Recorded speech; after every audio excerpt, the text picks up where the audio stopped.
بسم اللہ الرحمن الرحیم۔ السلام علیکم۔ روزی وائس چینل میں آپ سب کو خوش آمدید۔ آج میں آپ کے لیے ایک بہت ہی اچھی اور دلچسپ کہانی لے کر آئی ہوں۔ کہانی شروع کرنے سے پہلے آپ سب سے گزارش ہے کہ آپ نے اگر ابھی تک میرے چینل کو سبسکرائب نہیں کیا تو پلیز میرے چینل کو سبسکرائب کیجیے اور ساتھ جو بیل آئیکن ہے اس کو بھی کلک کیجیے تاکہ ہر نئی آنے والی ویڈیو آپ تک آسانی سے پہنچ سکے۔ شادی کی پہلی رات ہی میں نے سوچ لیا تھا کہ میں اپنے شوہر کو سچ بتا دوں گی کہ میرے پیٹ میں ناجائز بچہ ہے۔ میں ڈر رہی تھی کہ وہ مجھے ابھی طلاق دے دے گا اور دھکے مار کر گھر سے نکال دے گا، مگر اس وقت تو پاؤں تلے سے زمین نکل کے جب میرا یہ شوہر سنتے ہی سجدے میں گر پڑا۔ اور پھر پچھلے 2 دنوں سے مجھے متلی ہو رہی تھی اور بار بار چکر آ رہے تھے، کھڑی ہوتی تو سانس پھول جاتا تھا۔ میں بہت خوفزدہ تھی کہ کہیں میرا شک سچ ثابت نہ ہو جائے، کہیں وہ نہ ہو جائے جو میں سوچے بیٹھی تھی۔ میرا جی چاہتا تھا کہ میں کہیں غار میں جا کر چھپ جاؤں۔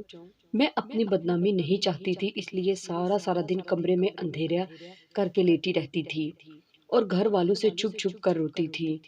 امی سے میری یہ حالت کب تک چھپی رہ سکتی تھی؟ ان کی تو جان تھی مجھ میں۔ میں باہر کی جانب بھاگی اور الٹی کرنے لگی تھی۔ امی میرے پاس آ گئی تھی، کہنے لگی کیا بات ہے میری بچی، میری اروبا، کیا ہوا ہے؟ میں یہ دیکھ رہی ہوں کہ کچھ دنوں سے تم بہت ڈھیلی ڈھالی ہو۔ میں گھبرا گئی تھی کہ کہیں امی کو حقیقت پتہ تو نہیں چل گئی۔ میں جھٹ سے بولی امی مجھے ہیضہ ہو گیا ہے۔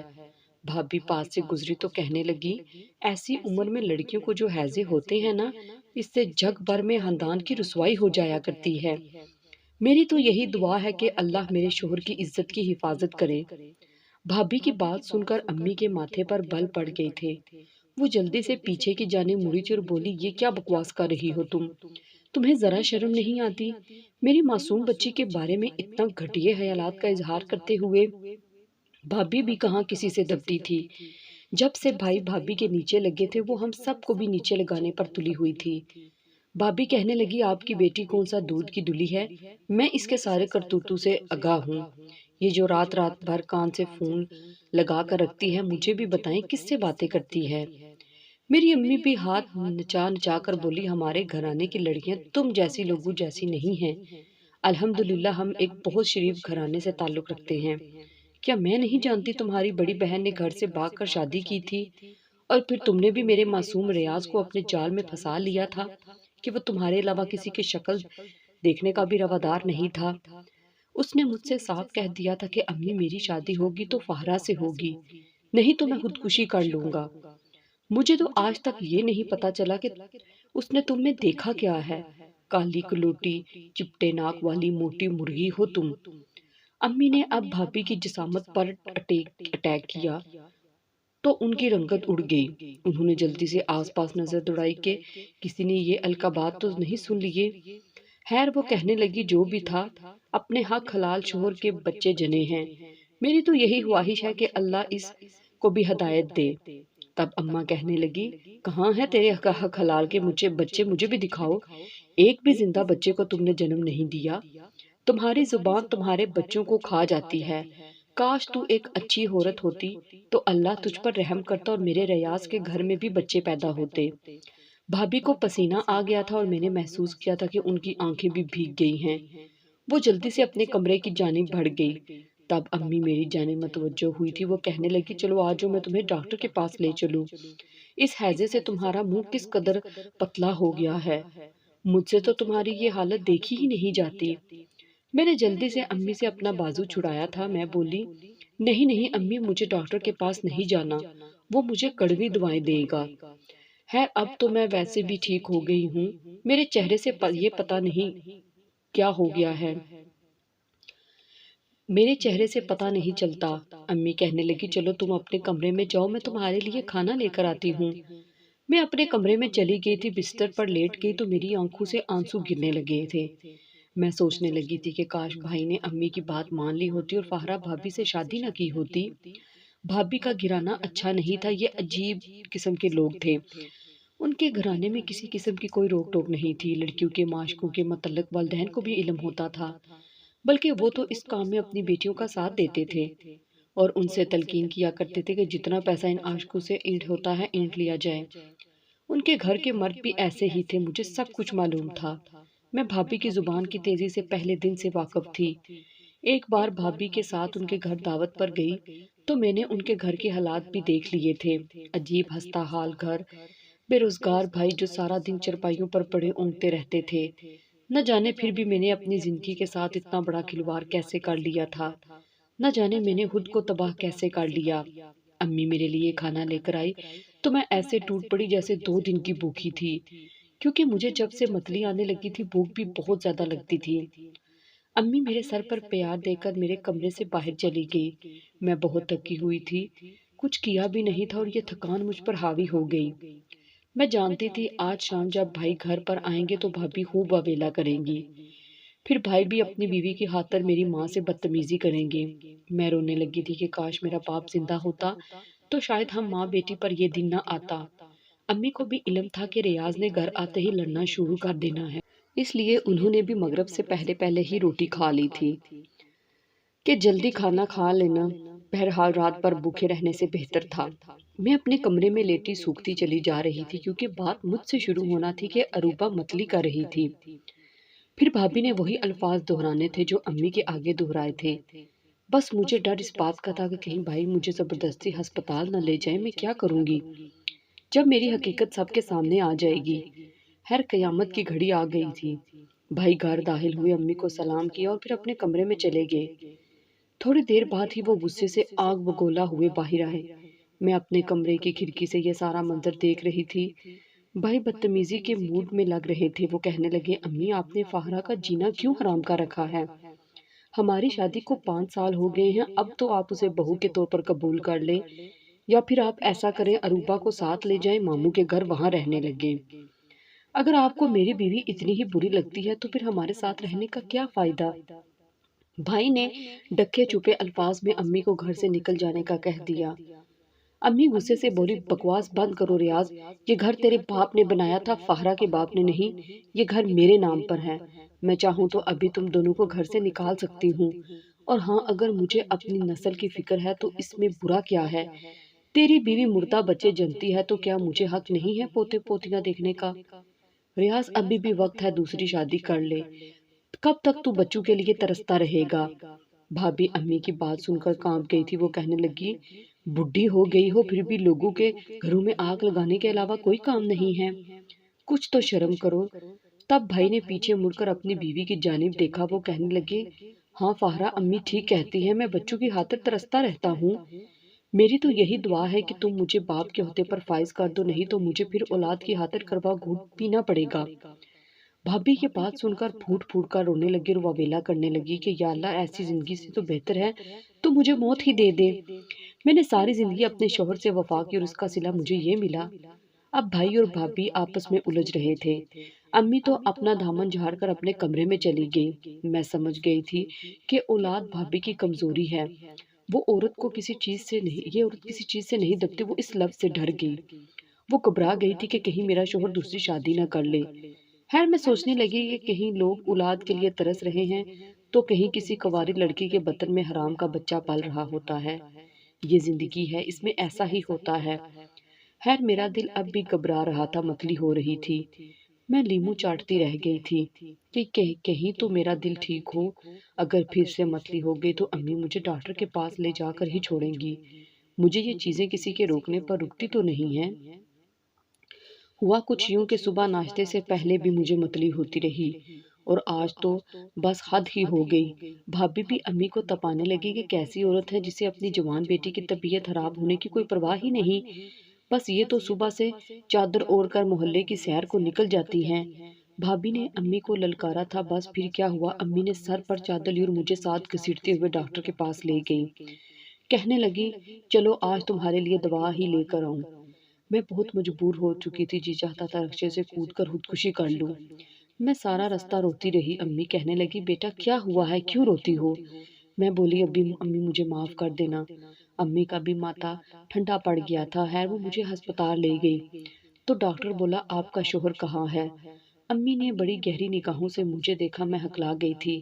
ڈاکٹر بولا آپ 3 ماہ کی پریگننٹ ہیں، آپ ایک دفعہ کسی اچھی لیڈی ڈاکٹر سے اپنا چیک اپ کروا لیں۔ یہ الفاظ ایسے تھے جیسے قیامت کا سور پھونک دیا گیا ہو۔ امی نے میرا ہاتھ پکڑا اور مجھے اپنے ساتھ باہر لے گئی، کہنے لگی بیٹی مجھے تم سے اس حرکت کی امید نہیں تھی، تم نے آج اپنے مرے باپ کی قبر کو روک لگا دیا ہے، تم نے ایسا کرنے سے پہلے یہ بھی نہیں سوچا کہ تیری بوڑھی ماں پر کیا گزرے گی۔ میں رونے لگی تھی، میں بولی امی میں نے یہ سب جان بوجھ کر نہیں کیا۔ امی کہنے لگی اچھا یہ بتاؤ اس بچے کا باپ کون ہے؟ میں بولی بھابھی کا بھائی اجمل۔ امی کا چہرہ زرد پڑ چکا تھا، ان کی آنکھوں میں کرب ہی کرب تھا۔ میں بولی امی آپ کو یاد ہے نا وہ پچھلے کچھ مہینوں سے ہمارے گھر بہت آتا تھا۔ امی اس کا شکار میں تھی، آپ تو ماں تھی نا، آپ بھانپ گئی تھی۔ آپ نے بھائی سے کتنی بار کہا اس لوفر لفنگے کو گھر میں نہ آنے دیا کرو، مگر ان کے سر پر تو اپنی بیگم کی محبت اس قدر سوار ہے کہ ان کو کچھ اور دکھائی ہی نہیں دیتا تھا۔ امی مجھے وہ بالکل بھی اچھا نہیں لگتا تھا، وہ جان بوجھ کر مجھ سے بات کرنے کی کوشش کیا کرتا تھا، مجھ سے اکثر کہتا تھا کہ تم مجھے بہت اچھی لگتی ہو، مگر میں اسے لفٹ نہیں کراتی تھی۔ ایک دن آپ جب ڈاکٹر کے پاس گئی، میں اور بابی گھر پر اکیلی تھی، میں چھت پر بیٹھی پڑھ رہی تھی، تب وہ بھی اوپر ہی آ گیا۔ اس نے میرے ساتھ دست درازی کرنے کی کوشش کی اور وہ کامیاب بھی ہو گیا۔ میں بہت روئی تھی، میں نے بہت منتیں کی اس کی، مگر وہ بولا تم سے بہت محبت کرتا ہوں اور تم میری ہونے والی بیوی ہو۔ امی اس واقعے کے بعد میں مجبور ہو چکی تھی، میں بار بار اجمل کو فون کیا کرتی کہ اب تو میرا رشتہ لے آؤ، تم نے میرے ساتھ جو کیا وہ بہت غلط کیا ہے، اب تم مجھے اپنی عزت بنا لو۔ وہ مجھے دلاسا دیتا رہا ایسا ہی ہوگا۔ امی اب جب میری طبیعت خراب رہنے لگی تو مجھے شک ہوا کہ کچھ غلط ہو گیا ہے، اس لیے میں نے اجمل سے کہا کہ میں تمہارے بچے کی ماں بننے والی ہوں، اب تو میرا رشتہ لے آؤ۔ آپ جانتی ہیں اس نے کیا کہا؟ وہ بولا میں تم جیسی بد کردار لڑکی سے شادی نہیں کر سکتا، اور ہاں اس معاملے میں میرا نام مت لینا، اگر تم نے ایسا کیا تو میں تمہارے بھائی کے سامنے تمہارے جھوٹے ماشکے لے آؤں گا، وہ بھی ثبوت کے ساتھ، پھر بتاؤ تم کیا کرو گی؟ امی بھی رونے لگی تھی، وہ بولی اللہ کرے اجمل تو برباد ہو جائے، تم نے میری پھول سی بچی کو روڈ میں ڈال دیا۔ پھر وہ کہنے لگی تم اس راز کو اپنے سینے میں دفن کر لو، میں تمہارے لیے کوئی نہ کوئی انتظام کر دوں گی۔ میں نے بھی سر ہلا دیا، میں امی نے اس سے نظریں ملانے کے قابل نہیں رہی، میرے ساتھ کتنا برا ہوا تھا نا۔ کچھ دن یوں ہی گزر گئے، ایک دن امی کہنے لگی اروبا تم تیار ہو جانا، تمہیں آج لڑکے والے دیکھنے آئیں گے۔ میں بولی امی کیا انہیں اس بات کا علم ہے؟ امی نے میرے لبوں پر ہاتھ رکھ دیا اور بولی بیٹی تمہیں میری قسم ہے آج کے بعد منہ سے ایسی بات مت نکالنا، یہ راز ہم دونوں کے درمیان رہے گا، نہیں تو ہم رسوا ہو جائیں گے۔ امی نے اپنی قسم دے کر میری زبان سی دی تھی۔ پھر ہوا یوں کہ میرے لیے جو رشتہ آیا انہیں میں پسند آ گئی، یوں میری جٹ پٹ منگنی ہو گئی۔ بھائی نے بھی کوئی اعتراض نہیں کیا تھا، کیونکہ وہ چاہتے تھے کہ میں جلد از جلد بیاہی جاؤں اور ان کے سروں سے میرا بوجھ اتر جائے، اس لیے میرے ساتھ چٹ منگنی اور پٹ بیاہ والا ماجرا ہوا تھا۔ میں بہت ڈری ہوئی تھی کیونکہ میں 3 ماہ کی حاملہ تھی، اسے یہ سچ میرے شوہر سے چھپ نہیں سکتا تھا۔ میں سارا سارا دن یہی سوچ کے روتی رہتی تھی کہ اجمل کی وجہ سے میری ساری زندگی تباہ و برباد ہو جائے گی، جب میرے شوہر کو اس بات کا علم ہوگا تو وہ مجھے طلاق دے کر گھر سے نکال دے گا۔ خیر میں نے فیصلہ کر دیا تھا کہ میں شادی کی پہلی رات ہی اپنے شوہر کو سب کچھ سچ سچ بتا دوں گی، سچ بتا کر میں اس خوف سے آزاد ہو جاؤں گی کہ کہیں میرا جھوٹ نہ پکڑا جائے۔ خیر میری والدہ نے اپنی بساط سے بڑھ کر میری شادی کی تیاری کی۔ پہلے پہل تو میری بھابھی نے میری شادی کے کسی کام کو ہاتھ نہیں لگایا۔ ایک دن امی نے بھابھی کے سامنے بھائی سے کہہ دیا کہ ریاض اروبا کی شادی میں جو لڑکیاں آئیں گی ان میں سے کسی ایک کو اپنے لیے پسند کر لینا۔ یہ بات سن کر تو بھابھی کے غبارے سے ہوا نکل گئی، وہ بہت عاجز سی بن گئی، اب بھاگ بھاگ کر سارے کام کرتی اور امی کے دل میں ان کے لیے نرم گوشہ پیدا ہو جائے اور وہ اپنے بیٹے کو دوسری شادی کا مشورہ دینا بند کر دیں، مگر اب امی کا دل ان کی طرف سے کبھی بھی معاف نہ ہو سکتا تھا، کیونکہ ان کی وجہ سے مجھ پر قیامت ٹوٹ گئی تھی۔ اگر ان کا بھائی ان سے ملنے آیا تھا تو ان پر فرض تھا کہ وہ اسے اپنے تک محدود رکھتی، بھلا یہ کیا بات ہوئی کہ انہوں نے اپنے حبیز بھائی کو چھت پر بھیج دیا تھا۔ خیر ہزاروں ہچو کے درمیان میں مظہر کی بیوی بن کر اس کے گھر چلی گئی۔ اس کے گھر جاتے ہی جی چاہنے لگا کہ میں یہاں سے بھاگ جاؤں۔ خیر میں نے ہمت کی تھی، جی کر کے مظہر کی سیج پر بیٹھی رہی۔ مظہر کمرے میں آیا تو اس نے میرا گھونگھٹ اٹھایا، کہا کہ ماشاءاللہ میری بیوی تو بہت خوبصورت ہے۔ تب میں نے بہت مشکل سے اپنی ہمت جمع کی، میں بولی مظہر میں صرف خوبصورت ہوں، خوب سیرت نہیں ہوں۔ مظہر میری بات سن کر چونک گیا، بولا کیا مطلب؟ میں رونے لگی اور بولی مظہر اس وقت میرے پیٹ میں ایک ناجائز بچہ پال رہا ہے۔ تب میرا شوہر مجھے بڑی دیر تک بے یقینی سے دیکھتا رہا، پھر ایک دم سے اٹھا تو میری روح کانپ گئی کہ شاید وہ مجھے ابھی دھکے مار کر گھر سے باہر نکال دے گا، مگر اس نے حرکت ہی کچھ ایسی کی کہ میں دھنگ رہ گئی۔ مظہر سجدے میں گر پڑا تھا، پھر وہ میری جانب متوجہ ہوا اور بولا اروبہ تم نے تو مجھے بہت بڑی خوشخبری سنا دی۔ میں حیران ہوئی اور بولی آپ کیسے مرد ہیں جو بیوی کی ناجائز اولاد پر شکر کر رہے ہیں؟ تب مظہر نے ایک ایسی بات بتائی کہ میرے قدموں تلے زمین نکل گئی۔ یہ الفاظ مجھ پر بہت بھاری تھے، مگر میں نے یہ سوچ کر مظہر کو حوصلہ دیا کہ شاید میرے گناہ کی یہی سزا تھی۔ میرے لیے اتنا ہی کافی تھا کہ میرے شوہر نے مجھے دنیا کے سامنے رسوا ہونے سے بچا لیا۔ وہ کہنے لگا میں ہر مشکل گھڑی میں تمہارا ساتھ دوں گا، مگر تم مجھ سے وعدہ کرو کہ تم اب میری وفادار رہو گی، مڑ کر اپنے ماضی کی جانب نہیں دیکھو گی۔ میں بولی مظہر آپ بالکل فکر نہ کریں، شادی سے پہلے بھی میں بد کردار نہیں تھی، یہ تو میرے ساتھ بہت بڑا دھوکا ہوا تھا۔ پھر میں نے مظہر کو ساری حقیقت بتا دی۔ اس نے مجھے بہت حوصلہ دیا تھا۔ تب میں یہ سوچنے پر مجبور ہو گئی تھی کہ کیا اس دنیا میں ایسے لوگ بھی ہوتے ہیں؟ کیا اتنے نفیس اور اچھے لوگ بھی اس دنیا میں پائے جاتے ہیں؟ جبکہ ایک طرف بھابھی کا گھٹیا خاندان میری نظروں کے سامنے گھرو رہا تھا۔ مظہر میرا بہت حیا رکھا کرتے تھے، وہ بہت اچھے اور نرم گفتار انسان تھے، ان کی جانب دیکھ کر بالکل بھی ایسا نہیں لگتا تھا کہ وہ ایک ادھورے انسان ہوں گے۔ خیر میری ساس بھی میرا بہت حیا رکھا کرتی تھی، میری زندگی بہت آرام اور سکون سے گزرنے لگی۔ امی بھی میرے گھر کا سکھ دیکھ کر خوش تھی۔ پھر میرا پیٹ پھولنے لگا اور ایک دن میری ڈیلیوری کا وقت آ گیا تھا۔ مظہر مجھے بہت بہترین ہسپتال میں لے گئے، جبکہ میری ساس یہی سوچ سوچ کر پریشان تھی کہ چھٹے مہینے میں بچہ کیسے پیدا ہو گیا۔ مظہر نے میری خاطر اپنی والدہ سے جھوٹ بول دیا۔ وہ کہنے لگا امی ڈاکٹر کہتے ہیں کہ حمل کے دوران اروبہ کی خوراک بہت اچھی تھی، اس وجہ سے اس کا بچہ بالکل تندرست ہے اور اسے شیشے میں بھی رکھنے کی ضرورت نہیں۔ میری ساس ایک سادہ لو خاتون تھی، انہوں نے مظہر کی باتوں پر آنکھیں بند کر کے اعتبار کر لیا۔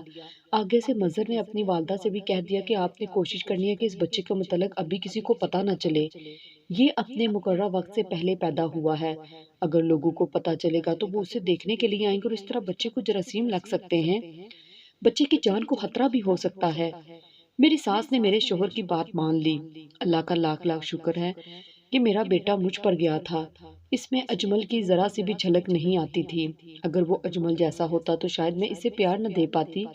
میرا وقار مظہر اور میری ساس کی آنکھوں کا تارا تھا، وہ ان سے بہت پیار کرتے تھے اور یہ دیکھ کر میرا دل بہت خوش ہوتا تھا۔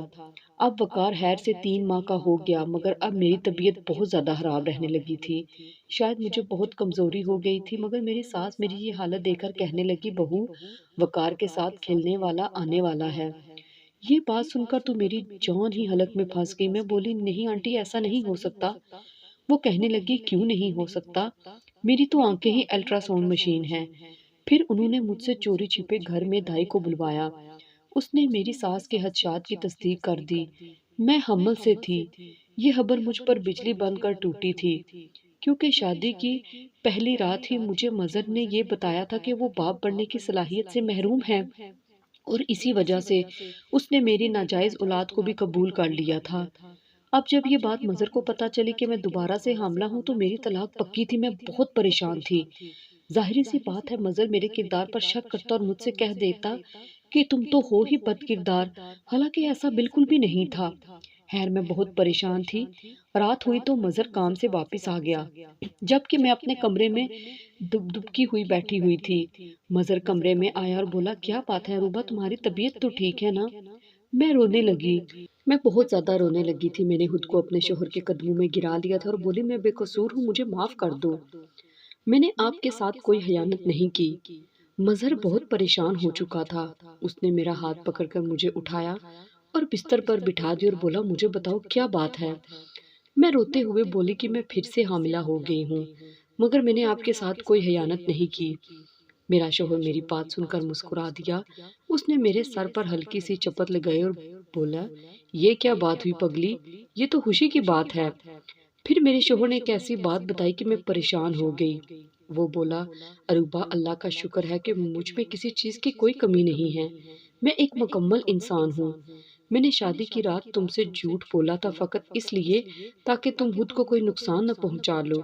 تم بہت پریشان تھی، مجھ سے تمہاری یہ پریشانی دیکھی نہیں گئی، اور پھر تم بے قصور تھی، تم نے کوئی جرم نہیں کیا تھا، پھر تمہیں سزا کیوں دی جاتی؟ اس لیے میں نے تم سے جھوٹ بولا، اور یہ بچہ جو اب تمہاری کوکھ میں پل رہا ہے یہ میرا ہی ہے۔ میں بہت خوش ہوں کہ تم نے مجھے یہ خوشخبری سنائی ہے۔ میں رونے لگی تھی اور بولی آپ بہت برے ہیں، آپ نے تو میری جان ہی نکال دی تھی۔ وہ ہنس دیے اور کمرے سے باہر نکل گیا تھا۔ میں یہ سوچنے لگی تھی کہ کیا آج کل سچ میں دنیا میں اس قدر اچھے لوگ موجود ہیں؟ شاید اچھے لوگوں کی موجودگی کی وجہ سے ہی یہ دنیا اب تک قائم ہے۔